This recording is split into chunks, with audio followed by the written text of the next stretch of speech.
다 같이 신약 성경 로마서 3장 19절 말씀부터 읽겠습니다.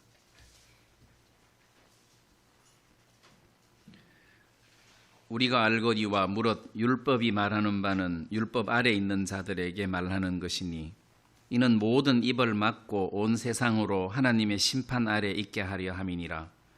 그러므로 율법의 행위로 그의 앞에 의롭다 하심을 얻을 육체가 없나니 율법으로는 죄를 깨달음이니라. 이제는 율법 외에 하나님의 한 의가 나타났으니 율법과 선지자들에게 증거를 받은 것이라. 곧 예수 그리스도를 믿음으로 말미암아 모든 믿는 자에게 미치는 하나님의 의인이 차별이 없느니라. 모든 사람이 죄를 범하였음에 하나님의 영광이 이르지 못하더니 그리스도 예수 안에 있는 구속으로 말미암아 하나님의 은혜로 값없이 의롭다 하심을 얻은 자 되었느니라. 이 예수를 하나님이 그의 피로 인하여 믿음으로 말미암는 화목 제물로 세우셨으니 이는 하나님께서 길이 참으시는 중에 전에 지은 죄를 간과하심으로 자기의 의로우심을 나타내려 하심이니 곧 이때에 자기의 의로우심을 나타내사 자기도 의로우시며 또한 예수 믿는 자를 의롭다 하려 하심이니라.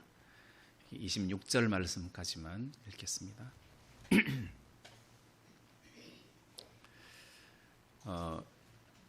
이 로마서 3장 오늘 읽었던 이 본문 말씀을 이제 이해를 하려면 이제 1장부터 좀 이렇게 쭉 설명을 이어오다가 요 본문 말씀을 접하면 좀 이해가 훨씬 쉽습니다. 이제 무슨 말이냐 하면 로마서 1장에 보면 사도 바울이 로마 교회를 향해서 특히 1장 15절에 그러므로 나는 할 수 있는 대로 로마에 있는 너희에게도 복음 전하기를 원하노라 해서 복음을 전하기를 원하셨단 말이에요. 이제 복음 전하기를 원하노라 해놓고 17절에는 복음이 뭐냐?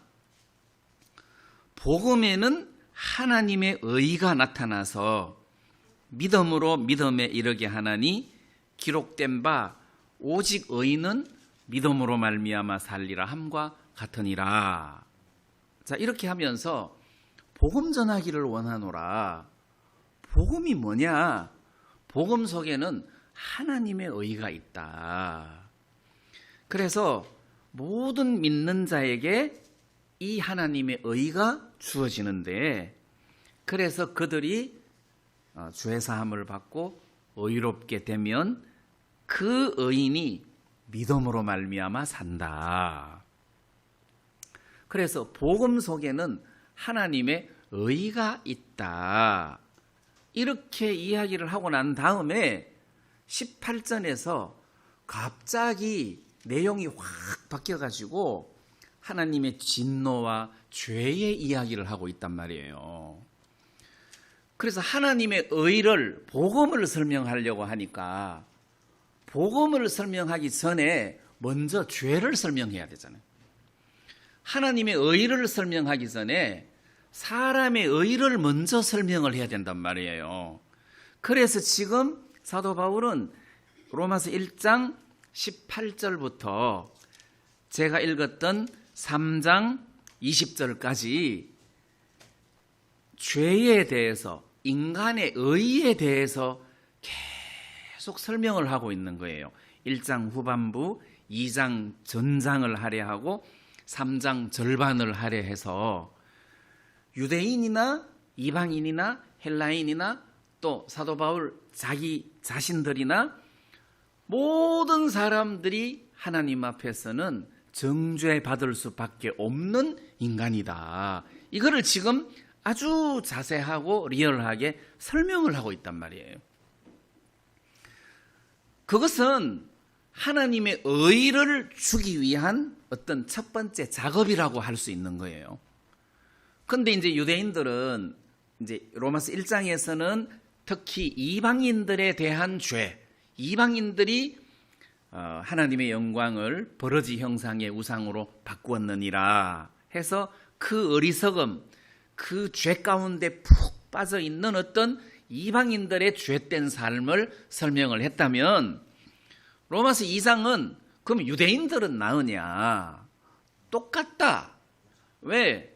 하나님으로부터 율법은 받았지만 지키지를 않았으니까. 도덕질을 하지 말라고 가르치는 너희가 도덕질을 하니 이방인들보다 나은 게 뭐냐? 이방인들이랑 너희들이랑 똑같다. 그래서 유대인들은 오해를 하는 거예요. 그렇지, 우리가 율법을 어기고 하나님 앞에 이방인하고 똑같은 죄인이구나 하고 그대로 받아들이면 복음으로 넘어가고 하나님의 의로 바로 넘어갈 텐데 이 유대인들이 튕기는 거예요. 그렇지만 사도 바울은 유대인들도 이방인처럼 똑같이 하나님 앞에 심판을 받을 수밖에 없는 죄인이다. 이방인이나 유대인이나 다 죄인이다. 그럼 우리는 어떠하냐? 바울과 그 따르는 동역자들. 그럼 우리는 특별하냐? 아니다.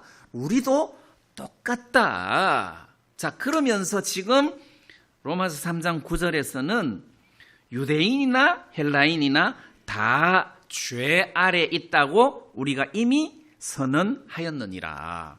유대인이나 그 다음에 헬라인이나 이방인이죠. 다 죄 아래 있다. 자, 이 말이나 그 다음 오늘 읽었던 본문 19절에 우리가 알거니와 무릇 율법이 말하는 바는 율법 아래 있는 자들에게 말하는 것이니 그 끝부분에 심판 아래 있게 하려 함이니라. 다시 말하면 지금 다 죄 아래 있다. 그리고 다 심판 아래 있게 하려 함이라. 또는 정죄 아래 있게 하려 함이니라. 그러니까 지금 사도 바울이 이 로마서 1장, 2장, 3장 이렇게 계속 설명하는 이유가 우리는 하나님 앞에 정죄, 심판 아래 있다. 우리는 다 죄 아래 있는 죄인이다. 그것을 지금 막 설명을 하고 있는 거예요. 그리고 오늘 읽었던 본문 21절 말씀에 이제는 율법 외에 하나님의 한 의가 나타났으니 했으니까 이 하나님의 의를 아까 로마서 1장 17절에서 복음에는 하나님의 의가 나타나서 그 이어서 지금 하나님의 의를 설명을 하고 있단 말이에요. 그러니까 사람의 의, 사람의 어떤 죄인됨이 깨닫지 않을 때는 이 하나님의 의가 머물 자리가 없으니까 우리가 하나님 앞에 심판 아래 있는 사람이고 죄 아래 있는 사람이라는 것을 먼저 선언을 하고 그 다음에 하나님의 의를 지금 설명을 하고 있는 거란 말이에요. 자, 그래서 우리가 한번 생각을 해 보십시다. 요한계시록 20장 12절에 보면 이제 우리가 죽고 난 다음에 자, 내가 보니 죽은 자들이 물론 대소하고 그 보좌 앞에 섰는데 책들이 펴 있고 또 다른 책이 펴졌으니 곧 생명책이라. 죽은 자들이 자기 행위를 따라 책들에 기록된 대로 심판을 받으니. 자, 요 이야기를 좀 하자면 예를 들어 가지고 뭐 우리 형제님 중에 한 분이 돌아가셨어요. 물론 이제 구원받고 그리스도 안에 있어서 돌아가셨으니까 뭐 이 백보자 심판하고는 상관없는 거지만 이 백보자 심판을 설명하자면 돌아가셨어요.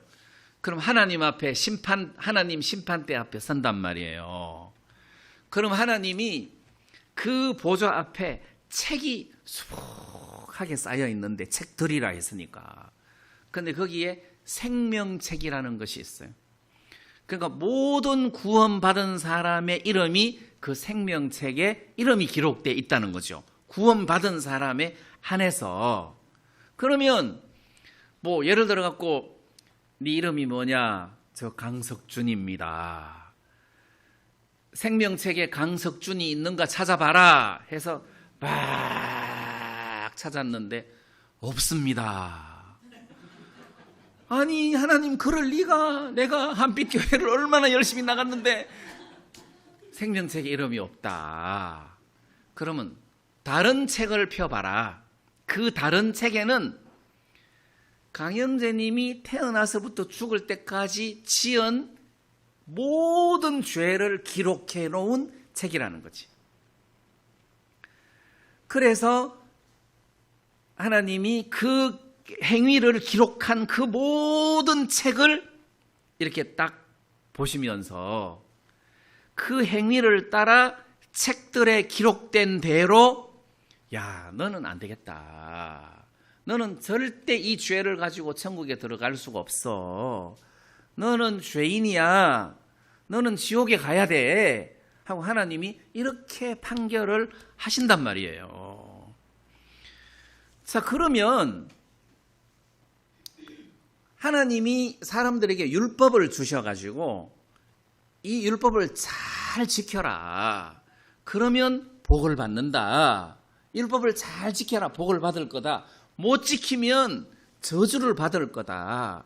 하고 율법을 주셨는데 율법을 주신 목적은 잘 지켜서 구원받으라고 율법을 주신 게 아니라 여러분들이 알다시피 우리는 율법을 지킬 수 없는 죄인이구나. 우리는 양심껏 살 수 없는 죄인이구나.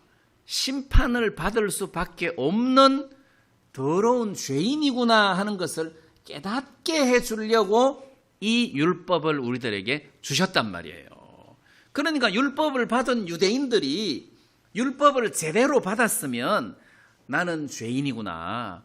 저주받을 수밖에 없는 죄인이구나. 이걸 깨달을 거고 이방인들은 하나님의 택한 백성인 유대인도 죄인인데 우리는 두말할 것도 없이 저주받을 수밖에 없는 죄인이다 하고 이렇게 깨달아야 된단 말이에요. 자, 예를 들어서 코로나에 아주 약이 좋은 약이 있다고 합시다.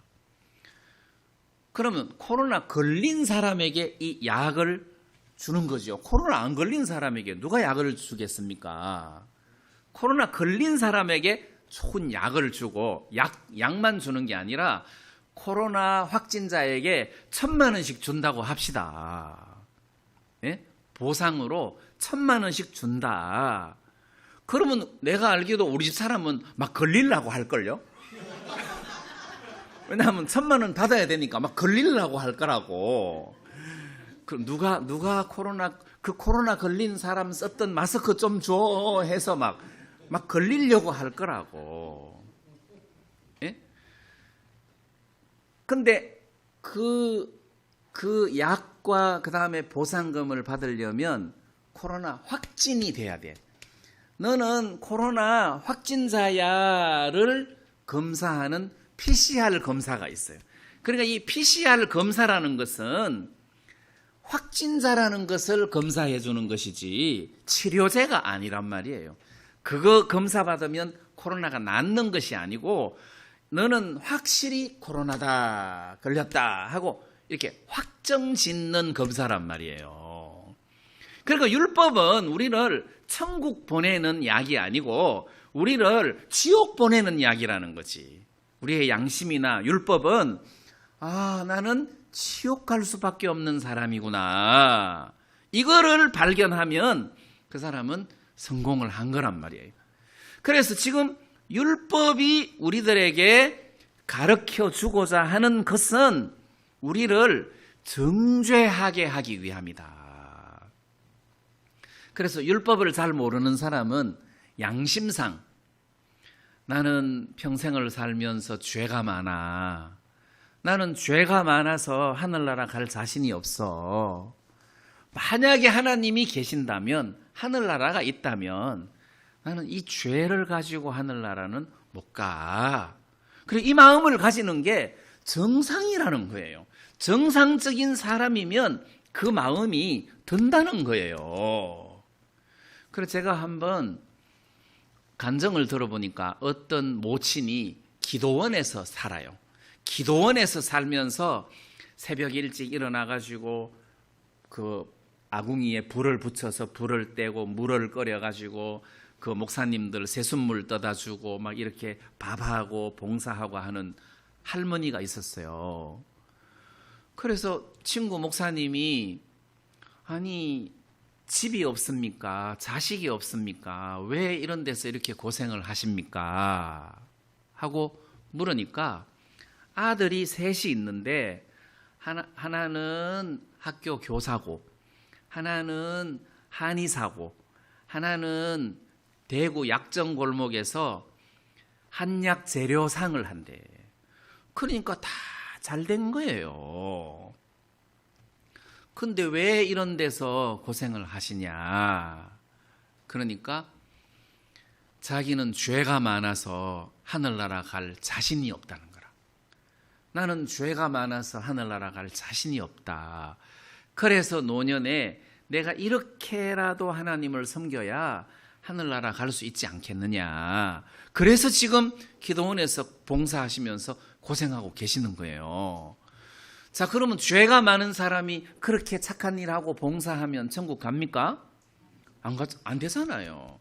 그런다고 그 죄가 없어지는 것이 아니라는 거죠. 그러면 우리가 세상에 있을 동안에 나는 죄가 있어. 나는 죄가 많든 적든 나는 죄가 있어. 이 죄를 가지고는 나는 하늘나라에 못 가. 그래서 지금 당장이라도 내가 죽는다고 생각해 봐요. 오늘 밤에라도 내가 죽는다. 그러면 내가 진짜 하늘나라 갈 수 있나? 안 그러면 내가 지옥에 갈 건가? 야, 나는 걱정스럽다 하고 두려운 분들은 빨리 구원을 받아야 된다는 거죠. 하나님이 그런 두려운 마음을 우리 양심에 주셨어요. 난 죄가 있다. 죄가 있어서 나는 하늘나라 갈 자신이 없다. 이 죄를 가지고 내가 어떻게 하늘나라 가냐? 자신이 없다.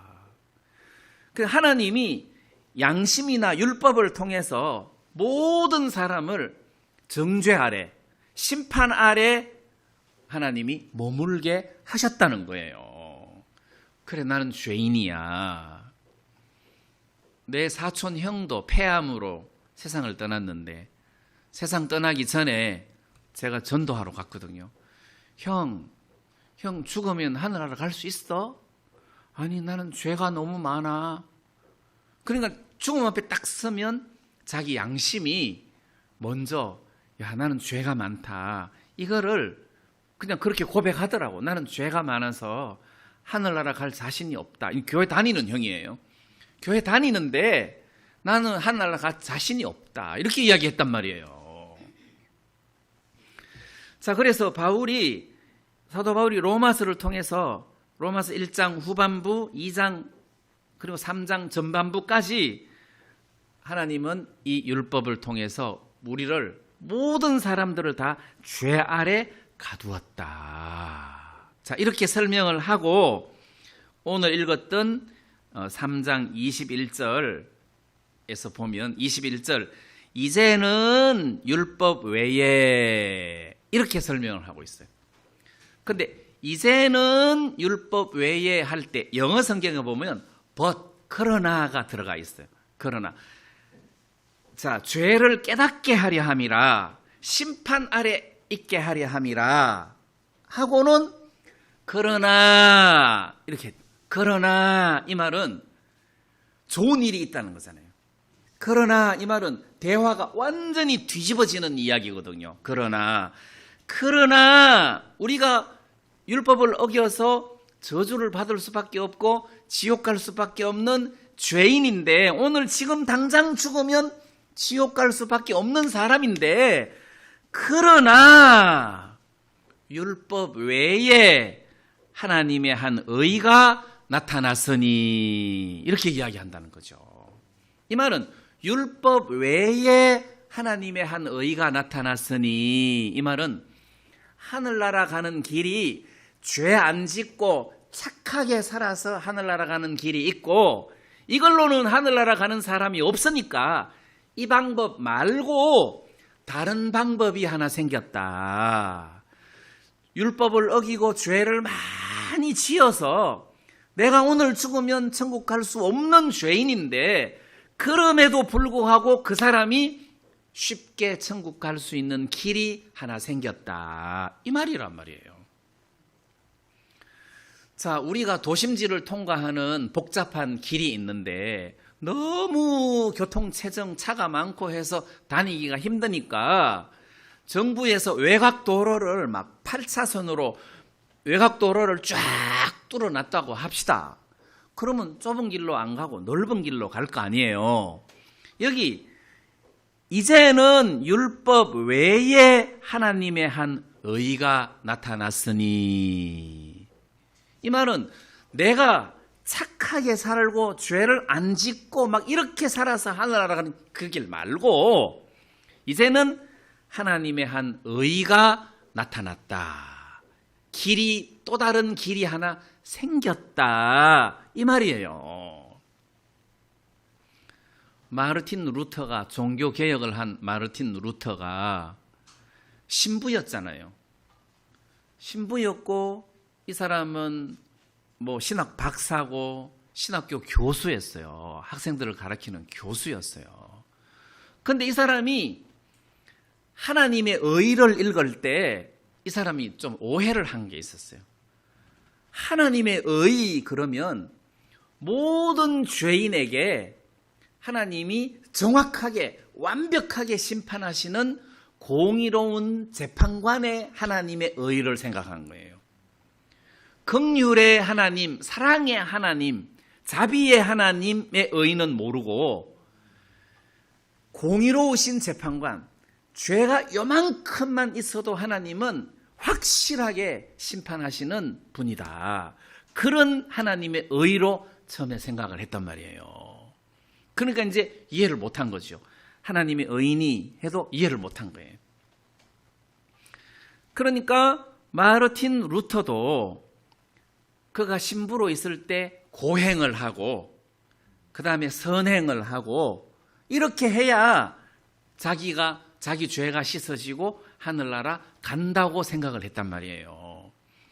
그래서 어떤 계기로 로마에 방문할 일이 생겼는데 그 로마에 가면 모든 성당의 어머니라는 그 라테란 성당이 있어요. 로마에.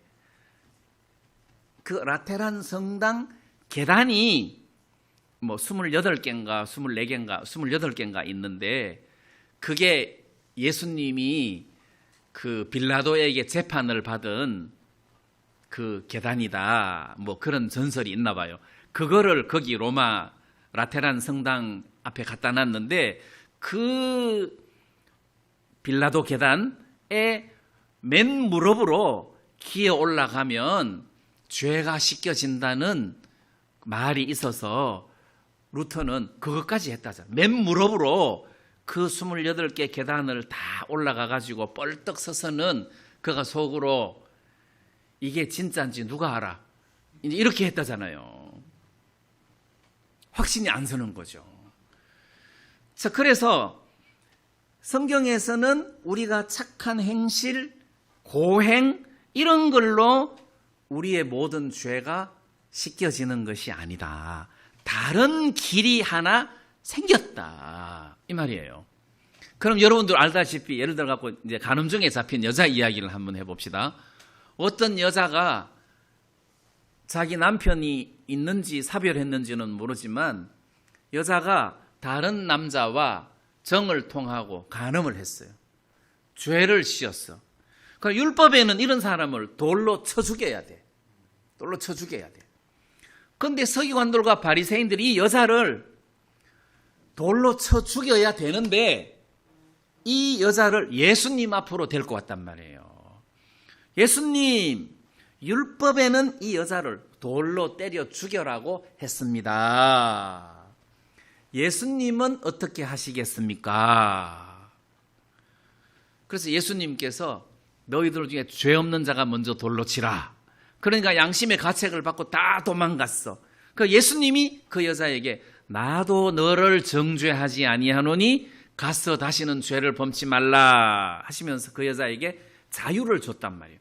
나도 너를 정죄하지 아니하노니, 이 말은 이제 너는 더 이상 죄인이 아니다. 더 이상 죄인이 아니다. 가라 해서 무죄 판결을 내리고 석방을 했단 말이에요. 그러니까 이 여자가 재판받는 방법이 두 가지 방법이 있어. 모세 율법 앞으로 가는 거야.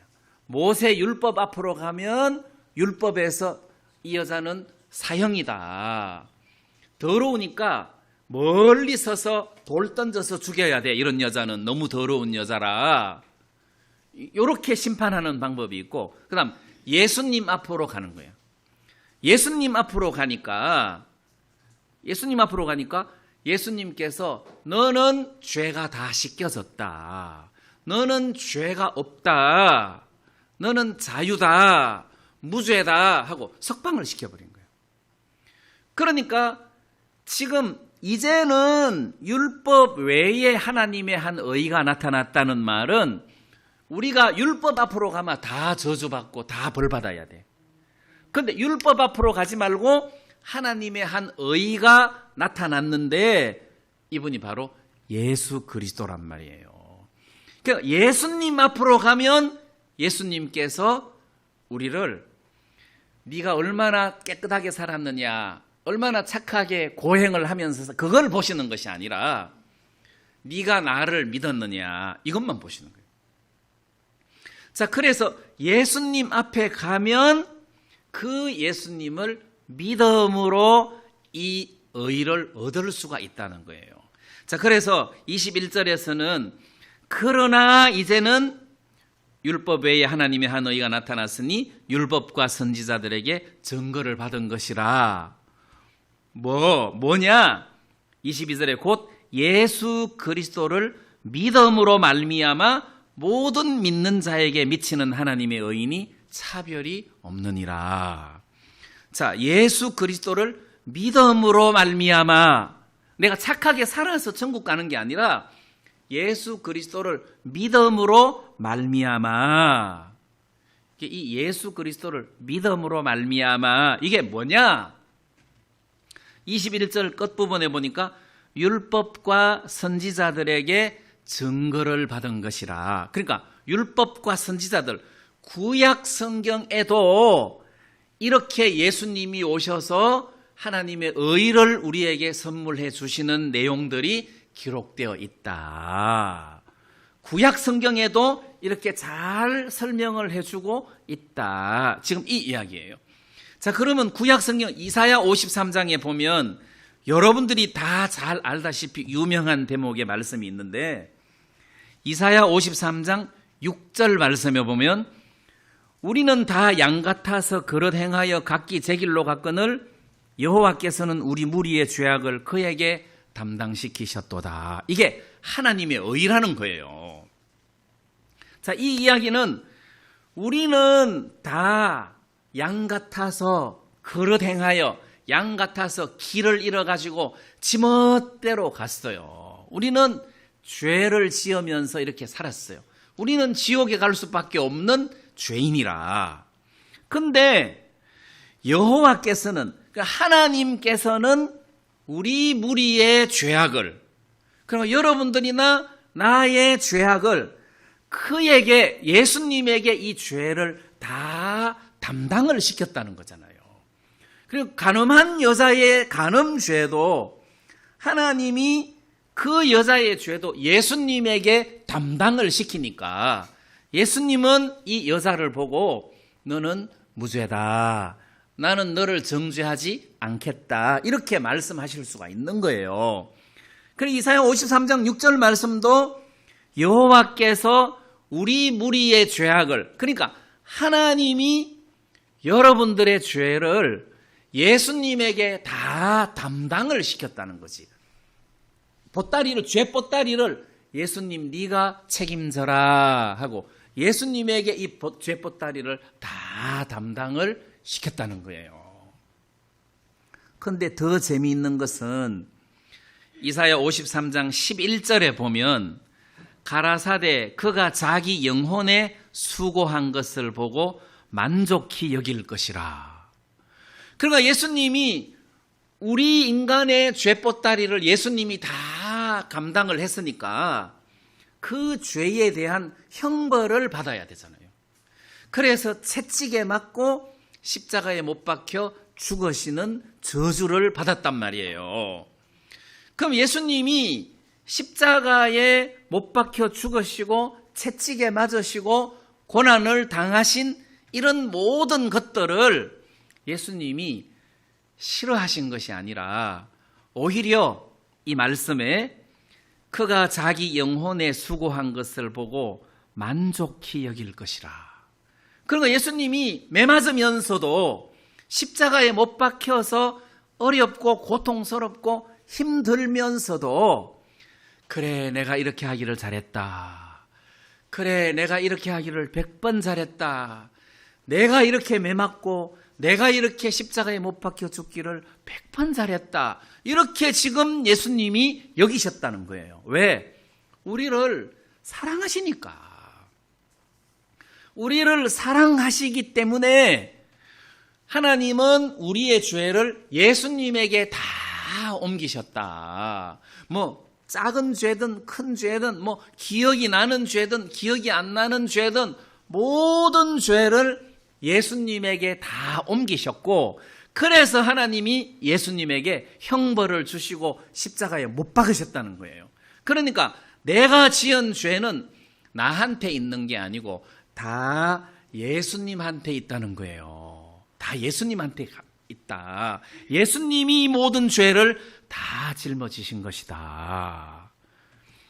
지금 이 이사야 53장 11절 말씀에 만족히 여길 것이다. 자, 이런 말씀이 있고, 그 다음 나의 의로운 종이 자기 지식으로 많은 사람을 의롭게 하며. 자, 이 말은 예수님이 우리 죄를 깨끗하게, 우리 죄를 짊어지시고 대신 죽으시면서 우리 죄를 깨끗하게 씻어 주시려면 두 가지를 해야 돼요.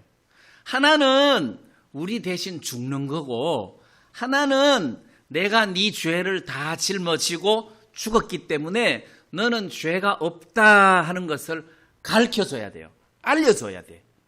그게 지식이에요.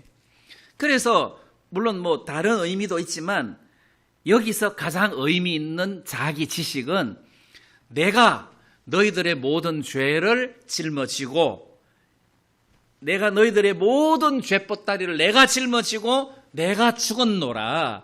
그래서 너는 죄가 없노라 하는 이 지식을 우리들에게 가르쳐줬단 말이에요. 그래서 이 말씀 속에 나타난 하나님의 말씀의 지식을 들음으로, 아, 예수님이 내 죄를 다 짊어지시고 십자가에 돌아가셨구나. 그래서 내 죄가 없어졌구나.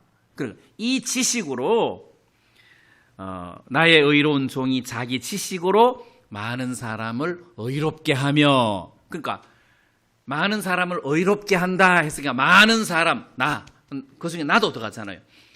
나도 의롭게 됐구나. 그렇지, 지식으로 의롭게 되는 거예요. 우리가 예수님이 십자가에 못 박히는 것이 안 보이잖아요. 본 적도 없고 볼 수도 없잖아요. 그리고 죄가 넘어가고 예수님이 내 죄를 짊어지신 것도 본 적이 없잖아요.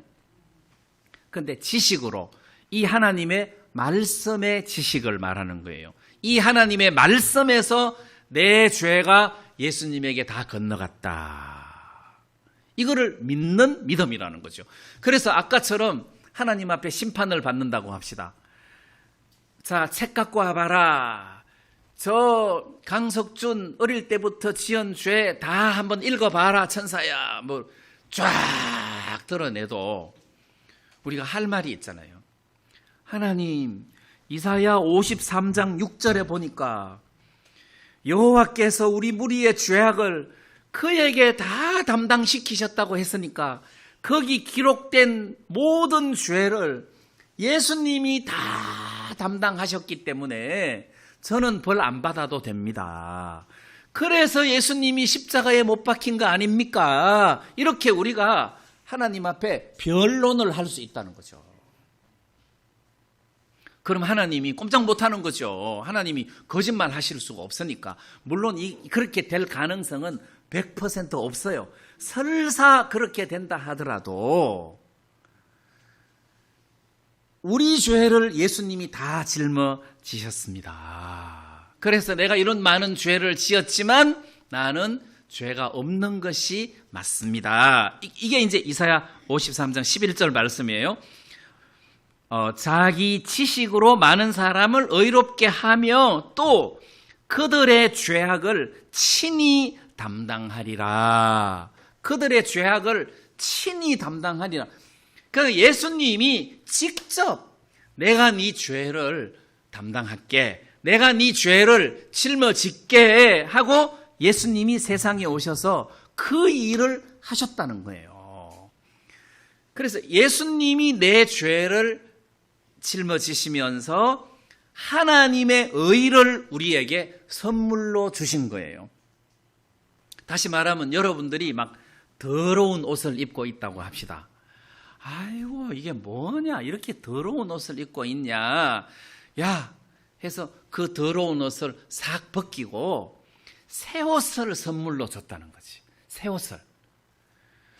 더러운 옷을 내가 빠른 게 아니라 그 누더기 같은 더러운 옷을 예수님이 죄악의 옷을 벗겨버리시고 자기가 입으시고 예수님이 입은 거룩한 의로운 옷을 우리에게 입히셨다. 그럼 우리가 하나님의 의를 선물로 받았다.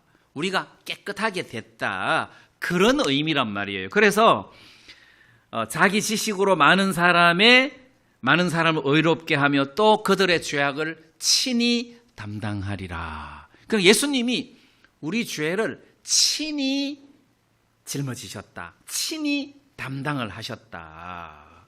그리고 완벽하게 내 대신 형벌을 받으심으로 내 죄값을 지불하셨다.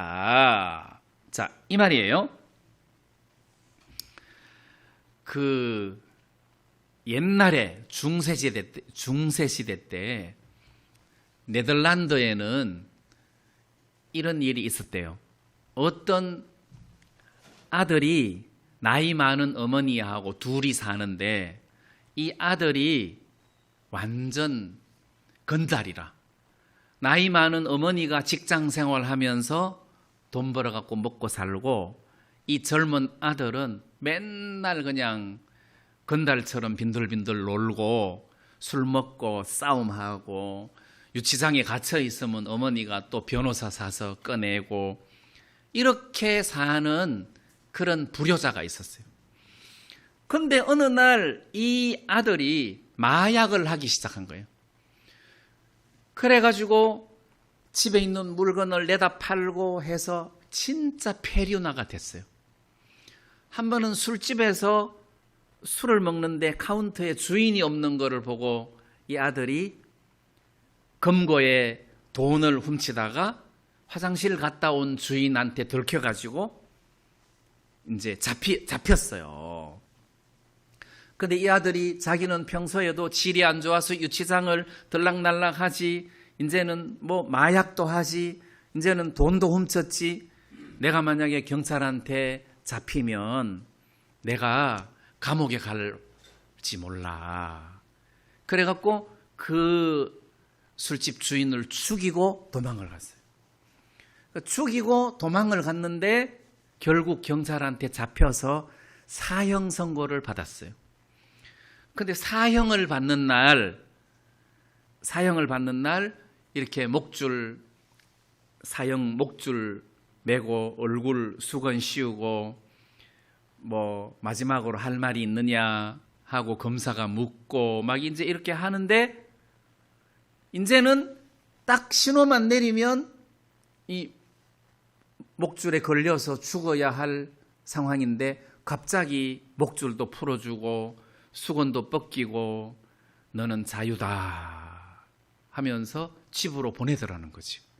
그러니까 영문도 모르고 집으로 돌아오니까 엄마는 없고 편지가 한 통 있는 거예요. 그 편지 내용에 사랑하는 아들아, 나는 이미 나이가 늙었다. 우리나라에는 23세 이하에 한하여 그 부모나 보호자가 대신 죽어도 되는 법이 있다. 내가 너를 잘 못 가르쳤으니까 그래 됐는데 내가 너를 대신해서 죽겠다. 너는 착하게 살도록 하여라. 이제 이 편지가 있는 거예요. 그래서 안 돼 하고 이제 그 편지 들고 사형장으로 갔는데 그 시간에 엄마가 죽은 거야. 엄마가 죽으니까 이 아들을 경찰이 풀어준 거예요. 엄마가 대신 죽으니까. 그 아들이 나를 죽여라, 엄마 살려내라. 그러면 그게 가능해요, 안 가능해요? 안 가능하다는 거죠. 그런 걸 보고 세상의 법이지만 대속이라고 그래요. 대신 죄값을 지불했다. 그러니까 예수님이 이 세상에 오신 목적이 내 죄를 다 책임이죠. 내 죄에 대한 책임을 예수님이 다 담당하시고 죄값을 예수님이 직접 지불을 하셨다는 거예요. 하나님 앞에. 그럼 예수님이 내 죄값을 지불하셨는데 또 하나님이 나를 심판하시면 안 된다는 거지. 그러면 두 번 심판하는 거라서 법이 위법이라는 거예요. 그렇게 하실 수가 없다는 거지. 예수님이 내 죄를 다 담당하시고 죄값을 지불하셨기 때문에 더 이상 나는 심판받을 필요가 없는 의로운 사람이다. 깨끗하게 됐다. 의롭다. 이 말이에요. 의롭다. 그래서 22절에는 곧 예수 그리스도를 믿음으로 말미암아 모든 믿는 자에게 미치는 하나님의 의인이 차별이 없느니라. 자, 이 말은 목사님이 죄가 많은데 예수님이 내 죄를 담당하셨다는 사실을 믿음으로 깨끗하게 됐어. 나 내 마음의 모든 죄가 깨끗하게 씻겨졌어. 나는 이제 의로워. 나는 이제 의인이야. 깨끗해. 거룩해. 그 다음에 이제 강영재님은 세상을 너무 악하게 강도처럼 살았어. 근데 어느 날 말씀에 예수님이 내 죄를 다 짊어지고 가셨어. 내 죄값을 지불하셨어. 강영재님도 깨끗해, 의인이야, 거룩해. 그러면 강영재님은 의하고 내 의하고 달라요, 같아요? 같다는 거지. 그래도 그렇지. 강도가 죄사함을 받으면 아무래도 뭐가 좀 부족하겠지. 그래도 목사가 죄사함을 받으면 더 깨끗하겠지. 그게 아니라는 거예요.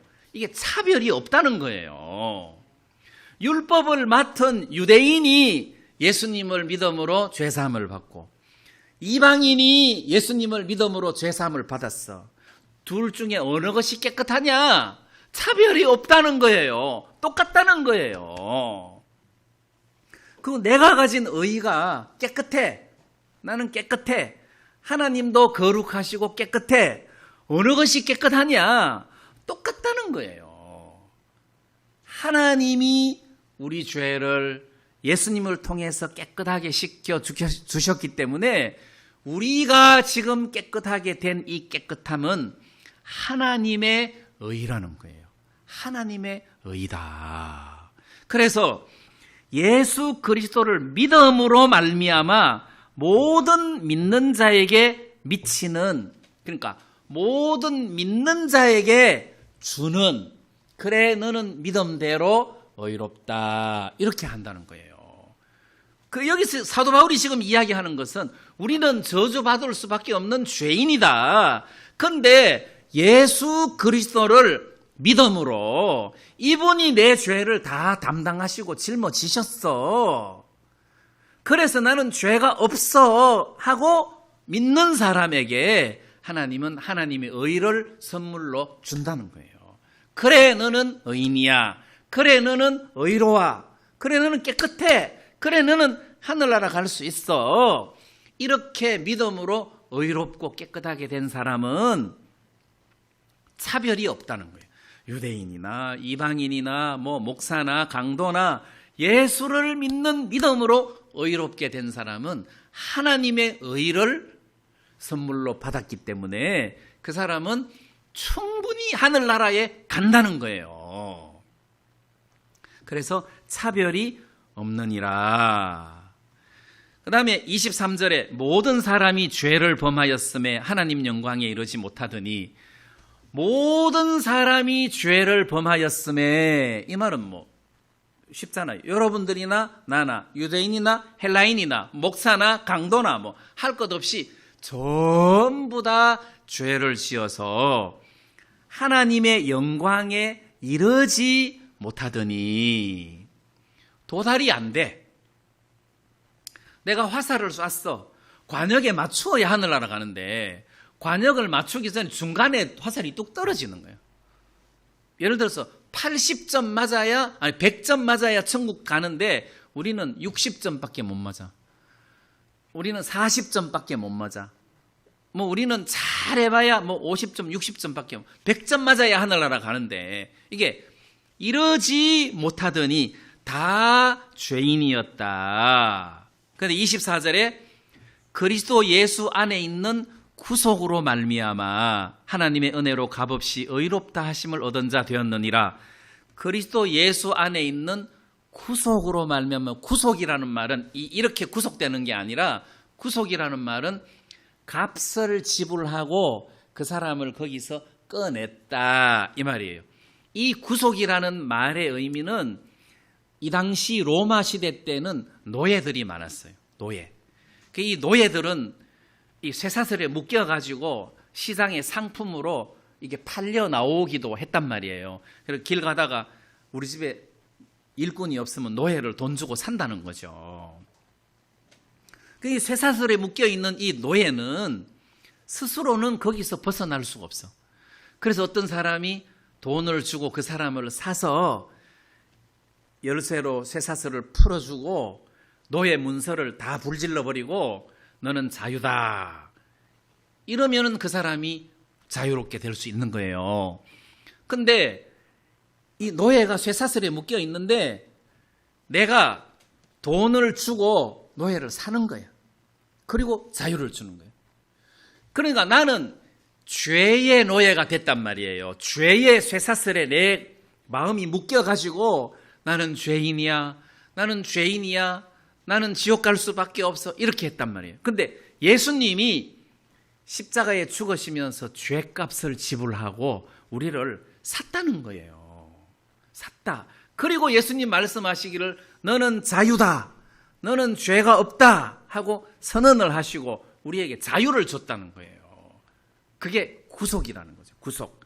그래서 그리스도 예수 안에 있는 구속으로 말미암아 하나님의 은혜로, 왜 예수님이 우리를 이렇게 사서 자유를 줬냐? 사랑하니까, 불쌍히 여기셔서 우리를 사랑해서, 자, 그래서 우리가 은혜를 입은 거란 말이에요.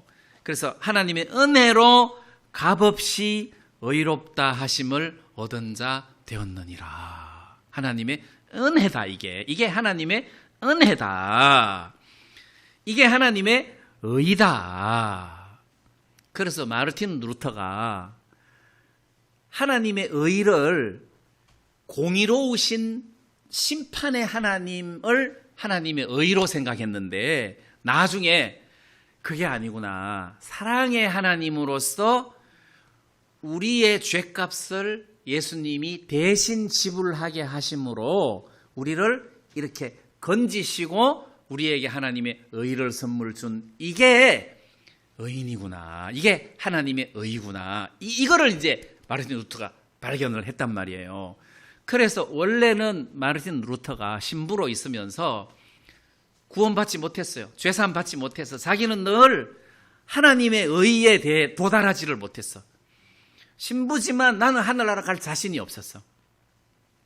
그런데 어느 날 신학생들한테 원래 시편을 강해하고, 시편 강해가 끝나고 로마서 강해를 하게 됐는데, 로마서 강해를 준비하면서 그 로마서 1장 17절에 복음에는 하나님의 의가 나타나서, 야, 하나님의 의가 있구나, 그래서 의인이 나오는구나, 그래서 하나님의 의를 이 루터가 깨달은 거예요.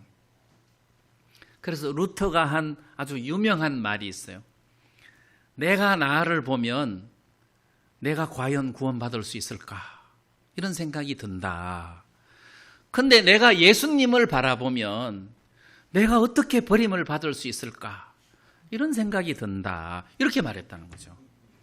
그러니까 내가 나를 보면 어떻게 내가 구원받을 수 있나? 내가 어떻게 복받을 수 있나? 이런 생각이 든다는 거예요. 진짜 그렇잖아요.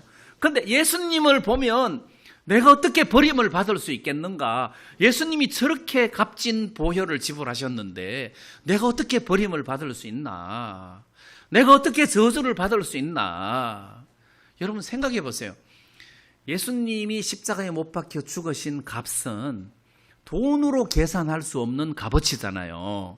근데 교회 한 번 안 왔다고 자동차 사고 나고, 뭐 내가 교회 좀 안 다닌다고 암 걸리고, 그런 하나님이 아니라는 거예요.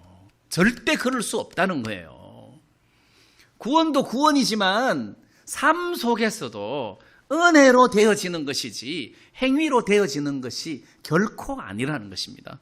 그리고 내가 나를 보면 내가 요즘 복 받을 수 있겠나? 아이고, 내가 나를 봐도 내가 하는 짓이 복 받기는 참 어렵겠다. 근데 내가 나를 보면 다 그렇다는 거죠. 근데 예수님을 보면 내가 어떻게 버림을 받을 수 있겠나? 예수님을 쳐다보면 내가 복 받을 수밖에 없겠구나. 그 생각이 든다는 거예요. 그래서 하나님의 은혜라는 거예요. 그래서 오직 예수님의 공로로만 우리가 이런 은혜를 입을 수 있었던 것이다. 자, 이 말이죠. 자, 우리가 고린도 후서 5장 21절을 한번 보겠습니다. 고린도 후서 5장 21절에 보면 하나님이 죄를 알지도 못하신 자로 우리를 대신하여 죄를 삼으신 것은 우리로 하여금 저의 안에서 하나님의 의가 되게 하려 하심이니라. 자, 여기 보니까 하나님이 죄를 알지도 못하는 자로, 예수님이죠. 예수님은 너무 깨끗해가지고 죄가 뭔지도 모르시는 분이라 그렇게 거룩하시고 깨끗하신 예수님에게 우리를 대신하여 죄를 삼으셨다. 그러니까 우리를 대신해서 우리 죄를 짊어지게 하셨다. 왜? 하나님의 의를 얻게 하기 위해서. 자, 이런 의미입니다. 하나님의 의를 얻게 하기 위해서 하나님이 그렇게 하셨다. 예, 그 다음에 25절 말씀에 이 예수를 하나님이 그의 피로 인하여 믿음으로 말미암아 화목 제물로 세우셨으니, 자, 화목 제물이라는 말이 있는데 하나님하고 여러분들 사이에는 과거에 재판관과 또는 공의로우신 재판관과 또는 사형 집행자이신 하나님과 죄인 관계예요. 죄인과 심판자의 관계예요. 전에. 근데 예수님이 우리 죄를 짊어지시고 죽으시고 우리를 깨끗하게 하시고 난 이후부터는 그 다음에 의인과 하나님 아버지하고 부자지간 관계가 됐어요. 그 정도로 화목하게 됐어요. 그 전에는 원수지간이었는데 이제는 부자지간처럼 화목하게 됐다. 어떻게? 예수님이 중간에서 화목 제물이 되셨다는 거예요. 하나님 마음을 풀었다는 거죠. 예를 들어 갖고 하나님이 김동성 그러면 이를 막 가시는 거야. 저놈의 새끼는 지옥 제일 깊은 데 넣어야 돼. 내가 저놈을 용서해 주는가 봐. 저건 오늘 죽으면 바로 지옥 직행이야. 하나님이 막 분노가 머리 끝까지 치밀었어. 그런데 예수님이 십자가에 죽으시면서, 예수님이 내 죄를 짊어지시고 십자가에 죽으시면서 그 분노가 다 사가버린 거예요. 그래, 내가 예수님 십자가를 보니까 너를 아들로 삼아야 되겠다. 내가 너를 사랑할 수밖에 없다. 자, 이렇게 우리를 아들로 품으신다는 거예요. 예수님이 화목 제물이 되셔갖고 하나님의 진노를 다 삭혀버린 거예요. 그 하나님의 진노를 어떻게 삭혀요? 그런데 예수님이 십자가에 죽으시면서 하나님의 진노를 삭히셔서 하나님과 화목시켜 주셨다. 자, 이렇게 화목 제물로 세우셨으니 이는 하나님께서 길이 참으시는 중에 전에 지은 죄를 간과하심으로 자기의 의로우심을 나타내려 하심이니. 여기 전에 지은 죄를 간과하심으로, 이 간과한다는 말은 그냥 못 본 척한다, 우리말로 하면은 그런 못 본 척한다 이런 뜻이고, 영어 성경에서는 제거, 전에 지은 죄를 제거하셨다 또는 용서하셨다 이렇게 표현하고 있는데, 전에 지은 죄를 간과하시고 용서하셨다, 이 말은 이제 내가 예수님을 믿고 구원받을 때 그 과거의 죄를 말하는 것이 아니라 예수님이 십자가에 못 박혀 죽으실 때를 기점으로 해서 과거를 말하는 거예요. 그럼 이제 일예로 다윗을 한번 이야기를 해봐요. 다윗이 간음하는 죄를 지었어요. 다윗이 아마 예수님 오시기 한 900년 전쯤 사람이에요. 그럼 예수님 오시기 900년 전에 다윗이 죄를 지었단 말이에요. 간음하는 죄를 지었어요. 그래서 나단 선지자가 나타나서 당신이 바로 그 사람이다. 그러니까 다윗도 내가 잘못했구나 해서 자기 죄를 인정을 했어요. 자, 그러니까 그때 나단 선지자가 사무엘하 12장 13절에 보면 다윗이 나단에게 이르되 내가 여호와께 죄를 범하였노라 하매 나단이 다윗에게 대답하되 여호와께서도 당신의 죄를 사하셨나니 당신이 죽지 아니하려니와. 자, 여기 보면 여호와께서 당신의 죄를 사하셨나니. 자, 여기서 여호와께서 당신의 죄를 사하셨나니 이러면 안 되는 거예요. 왜 안 되느냐 하면 죄값이 지불돼야 여호와께서 당신의 죄를 사하셨나니, 이게 과거 완령으로 해야 말이 맞는데, 이게 여호와께서 지금 예수님이 십자가에 죽으려면 아직 900년이나 더 있어야 된단 말이에요. 그런데도 하나님이 당신의 죄를 사하셨다 이렇게 하신 것은 다윗이 지은 죄를 못 본 채 했다는 거지. 왜? 앞으로 900년 후에 예수님이 오셔서 이 죄를 대신 지고 십자가에 못 박혀 죽으시고 다윗을 깨끗하게 해주실 것을 하나님은 염두에 두고 다윗을 네 죄가 사해졌다 지금 이렇게 말씀하고 계신단 말이에요. 그래, 이것은 마치 뭐와 같으냐 하면 어음이라는 거지. 어음. 왜? 물건, 약속음이라는 거예요. 그래서 뭐 책을 팔았는데 어음을 줬어. 이게 언제 현금이 되느냐? 보통 3개월 후에 현금화한다든지 6개월 뒤에 현금화하는 어음이라. 그런데 지금 하나님이 다윗에게 내가 네 죄를 사하였다 할 때는 900년 후에 현금화되는 어음이라는 거지. 900년, 언제 현금화되는데 900년 후에 현금화된다. 그러면 얼마나 오래 참아야 되겠어요. 그러니까 하나님이 구약시대 때 사람들조차도 그들의 죄를 예수님에게다가 포인트를 두고 그 죄를 간과하셨다는 거죠. 오래 참으심으로. 그러니까 구약시대 사람들도 예수님을 바라보시고 하나님은 용서하신 것이고, 우리도 마찬가지예요. 우리는 이미 십자가에 못 박혀 죽으신 예수님 때문에 우리를 의롭게 하시는 것은 쉽고 당연한 거예요. 우리는 이미 죄값이 벌써 지불됐으니까. 그래서 전에 지은 죄를 간과하심으로, 그 다음 그 말 이해되시죠? 자기의 의로우심을 나타내려 하심이니, 이 말은 자기의 의로우심이라는 말은 이런 의미예요. 하나님이 율법을 주셨어요. 이 율법을 잘 지키면 복을 받는다, 못 지키면 저주를 받는다 하고 하나님이 입법을 하셨는데, 죄를 지은 사람에게 형벌을 안 주면 에이 하나님 뭐 지멋대로네 이러면 하나님의 의가 다 깨져버리잖아요. 하나님 뭐 지멋대로네, 뭐 용서해주고 싶은 사람은 죄 없다 하고, 마음에 안 들면 뭐 넌 죄인이다 하고, 뭐 하나님 자기 뭐 이러면 안 되잖아요. 그 다윗 같은 사람은 너는 내가 네 죄를 용서해. 사울 같은 사람은 너는 안 돼, 너는 완전 안 돼, 뭐 이렇게 자기 마음에 안 들면 막 이렇게 X표 치고, 자기 마음에 들면 뭐 O표 치고, 이런 게 아니라 하나님은 의로운 분이라는 거지. 아주 공정하다는 거예요.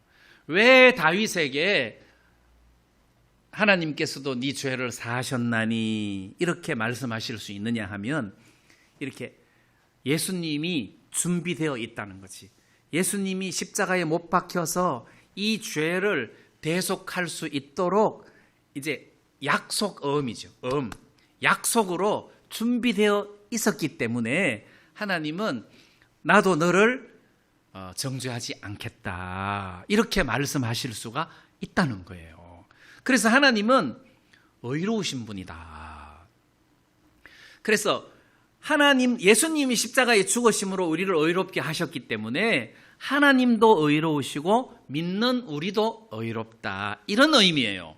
만약에 하나님이 예수님을 십자가에 못 박혀 죽이시지 않고, 그래 나는 뭐 전능한 창조자인데 내가 너희들 죄를 내가 다 씻었다, 그래 너희들 죄 없다, 전능자가 그거 못하겠나, 그러면 입법을 하신 하나님이 입법대로 재판을 안 하니까 하나님은 앞뒤가 안 맞는 하나님이 된다는 거죠. 그럼 오점이 생기잖아요. 그럴 수 없다는 거죠. 그래서 예수님이 십자가에 죽으심으로 입법자와 재판장의 하나님으로서 손색함이 없고, 공의로운 재판관과 사랑의 하나님의 욕구를 둘 다 충족시켜주는 그런 하나님이라는 거예요.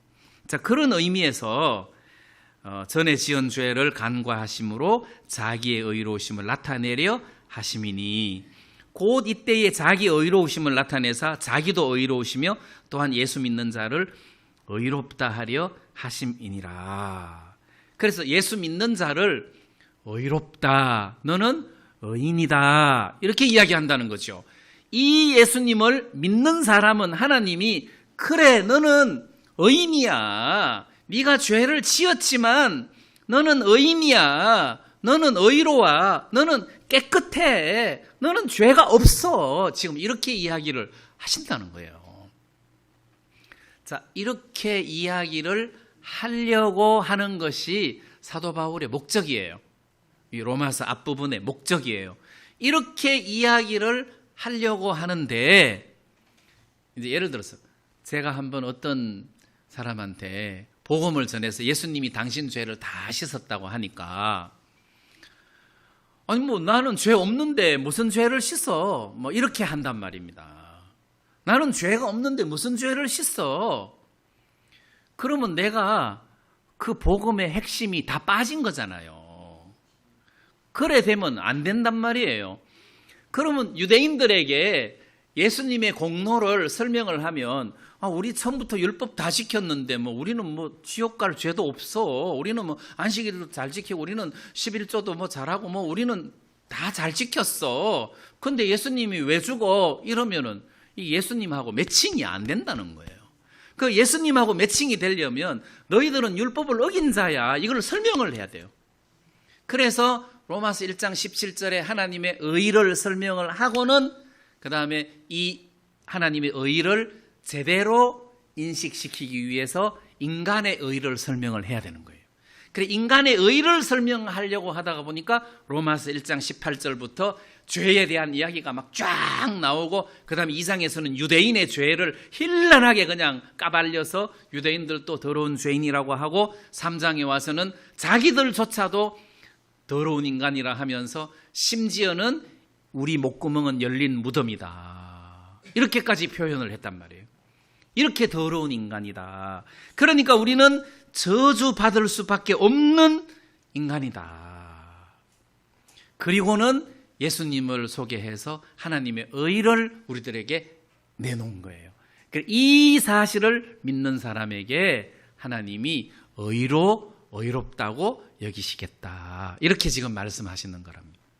그래서 우리가 이 로마서 3장에서 의미하는 말씀의 의미를 좀 더 기억하시고, 저는 그 마르틴 루터가 내가 나를 쳐다보면 나 같은 사람이 구원받을 수 있겠나 이런 생각이 드는데, 예수님을 쳐다보면 어떻게 내가 버림을 받을 수 있겠나 이 생각이 든다.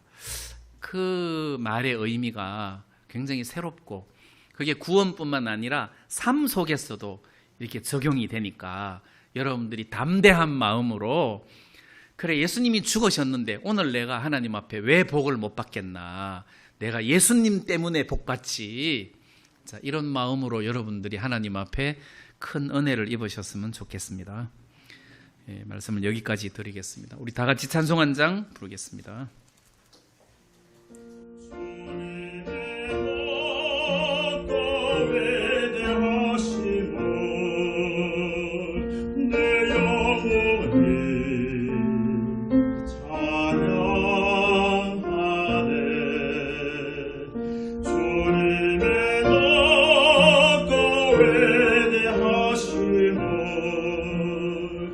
내